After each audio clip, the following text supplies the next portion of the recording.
আপনারা তো অনেক ধরনের চপ বাড়িতে বানিয়ে খেয়েছেন, একবার এই চপটা বাড়িতে বানিয়ে খাবেন। আপনার এসে আওয়াজ শুনেই বুঝতে পারছেন কতটা মচমচে হয়েছে।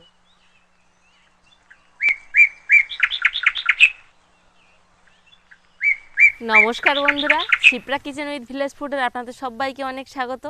প্রত্যেক দিনের মতো আজও আমি চলে এসেছি একটা নতুন রেসিপি নিয়ে। দেখুন, আমি বাগান বাড়িতে চলে এসেছি। আজকে আপনাদের সঙ্গে একটা নতুন রেসিপি শেয়ার করব, যেটা আপনারা হয়তো কোনো দিন বাড়িতে খাননি। সেই রকম একটা রেসিপি আপনাদের সঙ্গে শেয়ার করব। আপনারা তো অনেক ধরনের চপ খেয়েছেন, কিন্তু আজ আমি বানাবো কুলপো শাক দিয়ে চপ। তো কুলপো শাকের চপ খেতে এত সুন্দর লাগে, আপনারা না বাড়িতে খেলে মানে ভাবতেই পারবেন না যে এত সুন্দর লাগে। তো আপনারা পুরো ভিডিওটি দেখুন কীভাবে আমি রেসিপিটা বানাই। চলুন তাহলে প্রথমে কুলপো শাকটা কেটে নিই আর দেখতে থাকুন। আশা করি ভিডিওটি আপনাদের খুব ভালো লাগবে।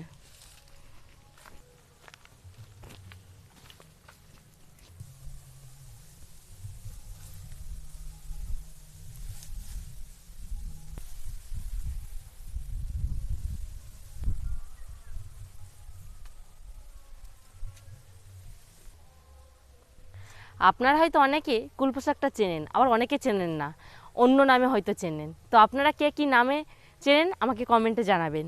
তো দেখুন, আপনাদেরকে চিনিয়ে দিই, এই হচ্ছে কুলপো শাক। যারা গ্রামে থাকেন তারা তো অবশ্যই চিনে থাকবেন। দেখুন, এগুলোকে কুলপো শাক বলা হয়। এর চপ যে এত সুন্দর খেতে লাগে।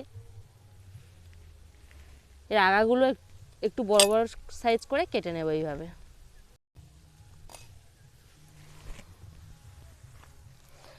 একটু ভালো ভালো পাতা দেখে এখানে প্রচুর হয়ে আছে। দেখুন, এগুলো বেশি ধান বাড়িতে হয়ে থাকে, বিভিন্ন ধরনের ভেড়িতে হয়ে থাকে এগুলো।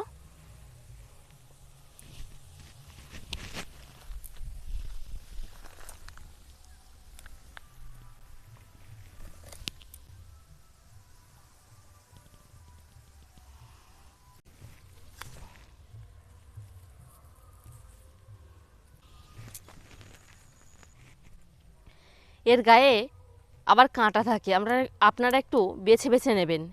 এর মাথায় যে আগাগুলো এখানে একটু একটু কাঁটা হয়ে যায়, একটু ছোট ছোট সাইজ দেখে নিয়ে নেবেন।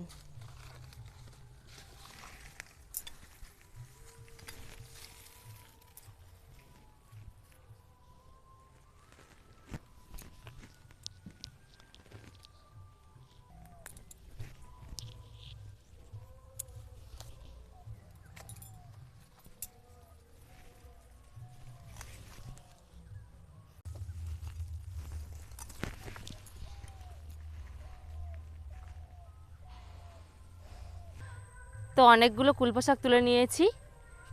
এর মধ্যে যে কটাই লাগবে আমার চপ তৈরি করতে সে কটাই করব, আর বাকিগুলো বাড়িতে সিদ্ধ করে খেয়ে নেব।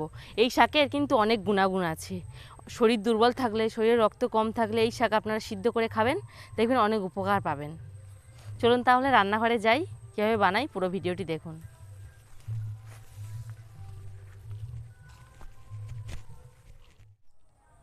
তো আমি রান্নাঘরে চলে এসেছি। শাকগুলো ধুয়ে নিয়ে ভালো করে বেছে পরিষ্কার করে ধুয়ে নিয়ে চলে এসেছি।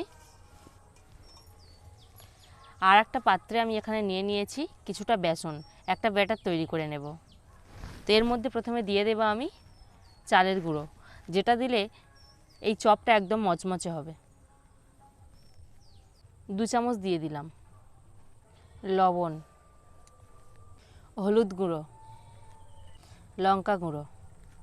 শুকনো উপকরণগুলো ভালো করে মাখিয়ে নেব।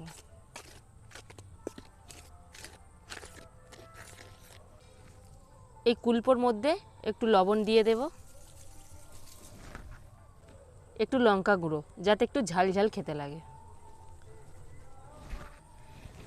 ভালো করে মাখিয়ে নেব যাতে প্রত্যেকটা শাকের গায়ে সুন্দরভাবে লেগে যায়।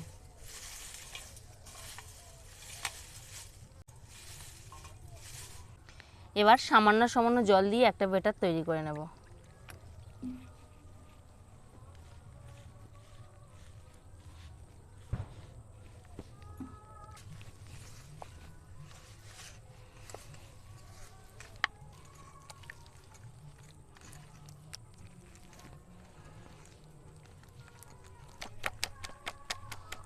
তো দেখুন একটা থকথকে ব্যাটার তৈরি করে নিয়েছি এবং এই রকম ঘনত্বে রেখেছি। আপনারা সে দেখেই বুঝতে পারছেন এই চপটা বানানোর জন্য এই ব্যাটারটা কিন্তু খুব প্রয়োজন। একটু পাতলা হয়ে গেলে একদম ভালো হবে না। দেখুন একদম হাত দিয়ে ফেলছি কত সুন্দরভাবে পড়ছে। আপনারা সে ঘনত্বটা বুঝতে পারছেন, এই রকম ঘনত্বের করে নেবেন। এবার আমি উনানটা জ্বালিয়ে নেব। ভালো করে একটু ফাটিয়ে নিয়েছি একদম।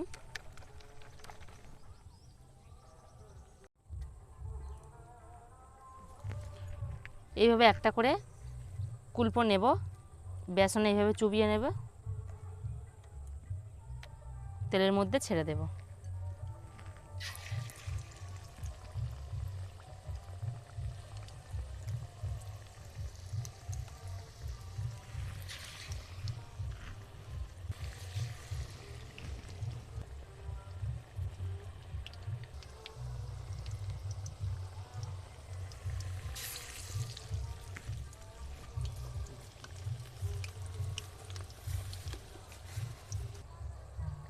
দেখুন একদম লাল লাল করে ভাজা হয়ে গেছে। এবার আমি তুলে নেব।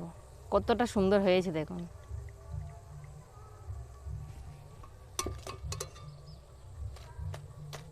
আপনারা আওয়াজটা শুনে বুঝতেই পারছেন কতটা মচমচে হয়েছে। আবারও এইভাবে একটা একটা করে নিয়ে ফেলে দেব।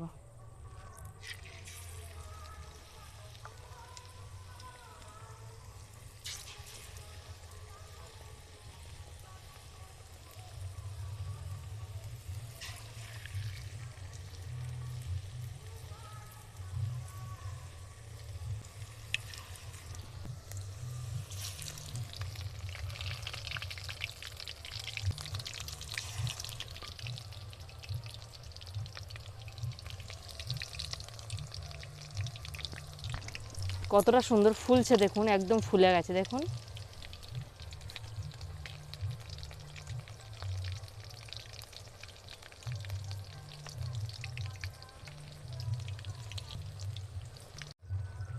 আবারও লাল লাল করে ভেজে নিয়েছি, তুলে নেব। আপনারা তো অনেক ধরনের চপ বাড়িতে বানিয়ে খেয়েছেন, একবার এই চপটা বাড়িতে বানিয়ে খাবেন।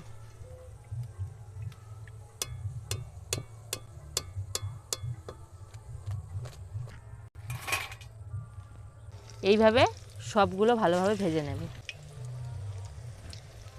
দেখুন সবগুলো চপ আমার ভাজা হয়ে গেছে, কতটা সুন্দর হয়েছে দেখুন, এবং একদম মচমচে হয়েছে দেখুন।